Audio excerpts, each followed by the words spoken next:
दिवंगत उपमुख्यमंत्री अजित पवार यांच्या निधनाच्या नंतर अनेकांनी अजित पवार यांच्या नावाने संस्था, ट्रस्ट किंवा फाउंडेशन सुरू करायला सुरुवात केली। परंतु आता अजितदादा हे नाव आता सहज वापरता येणार नाही। दिवंगत उपमुख्यमंत्री अजित पवार यांच्या नावाने संस्था, ट्रस्ट किंवा फाउंडेशन सुरू करायचं असल्यास त्यांच्या कुटुंबियांची लेखी परवानगी घेणं आता आवश्यक असणार आहे, अनिवार्य असणार आहे। राज्य सरकारनं धर्मादाय आयुक्तांना या संदर्भात कडक निर्देश दिलेत। नेमका हा नवा नियम काय आहे आणि सरकारला असा निर्णय का घ्यावा लागला, पाहूयात। नमस्कार, मी राजरत्न जोंधळे आणि तुम्ही पाहताय टॉप न्यूज मराठी। बारामतीसह राज्यभरात दिवंगत उपमुख्यमंत्री अजित पवार यांच्या नावाने सामाजिक आणि शैक्षणिक संस्था सुरू करण्यासाठी अनेकांकडून पुढाकार घेतला जातोय। मात्र या नावाचा गैरवापर होण्याची शक्यता लक्षात घेऊन राज्य सरकारनं आता हा महत्त्वाचा निर्णय घेतलाय। आता अजित दादा यांच्या नावाने कोणतीही संस्था असेल, ट्रस्ट असेल किंवा फाउंडेशनचं नोंदणी करायची असल्यास त्यांच्या कुटुंबियांची लेखी परवानगी म्हणजेच ना हरकत प्रमाणपत्र अर्थात एनओसी घेणं बंधनकारकच करण्यात आलंय। उपमुख्यमंत्री कार्यालयाचे विशेष कार्यकारी अधिकारी सुनील कुमार मुसे यांनी धर्मादाय आयुक्तांना पत्र पाठवून याबाबत स्पष्ट निर्देश दिलेत।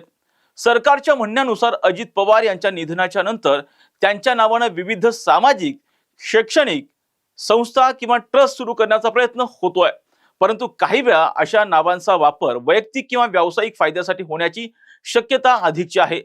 हाच संभाव्य गैरवापराला आळा घालण्यासाठी आता कुटुंबियांची पूर्व परवानगी घेणंच आता आवश्यक करण्यात आलेलं आहे, अनिवार्य करण्यात आलेलं आहे। इतकंच नाही तर अजितदादांच्या नावानं सार्वजनिक ठिकाणी पुतळे उभारणं असेल, स्मारक उभारणं असेल किंवा निधी संकलन करणं असेल, यासाठी शासनाचे नियम आणि सर्वोच्च न्यायालयाच्या मार्गदर्शक सूचनांचं सुद्धा पालन आता करावं लागणार आहे।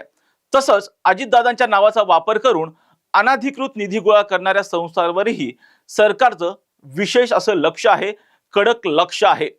विशेष म्हणजे ज्या जुन्या संस्थांना आपलं नाव बदलून अजितदादा यांचं नाव द्यायचं असेल, लावायचं असेल, त्यांनाही हाच नियम आता लागू असणार आहे। म्हणजेच अशा संस्थांनाही पवार कुटुंबियांची लेखी परवानगी घेणं आता बंधनकारक असेल। सरकारच्या या निर्णयामुळे अजितदादांच्या नावाने सुरू होणाऱ्या उपक्रमांच्या मध्ये अधिक पारदर्शकता सुद्धा येणार आहे। सरकारच्या या निर्णयामुळे जे निर्णय आहेत त्यामध्ये अधिक पारदर्शकता येण्यासाठी सुद्धा कुठेतरी मदत होणार आहे। तसेच अजित पवार यांच्या नावाचा गैरवापर करणाऱ्यांवरती सुद्धा आळा बसणार आहे, अशी अपेक्षा आता सर्व स्तरामधून व्यक्त केली जाते। अशाच महत्त्वपूर्ण बातम्यांसाठी पाहत राहा टॉप न्यूज मराठी, आपला महाराष्ट्र, आपली बातमी। तुमची car, electric panel, data server आगीपासून सुरक्षित आहे का? नाही? मग आजच बसवा F protect temperature activated fire suppression device.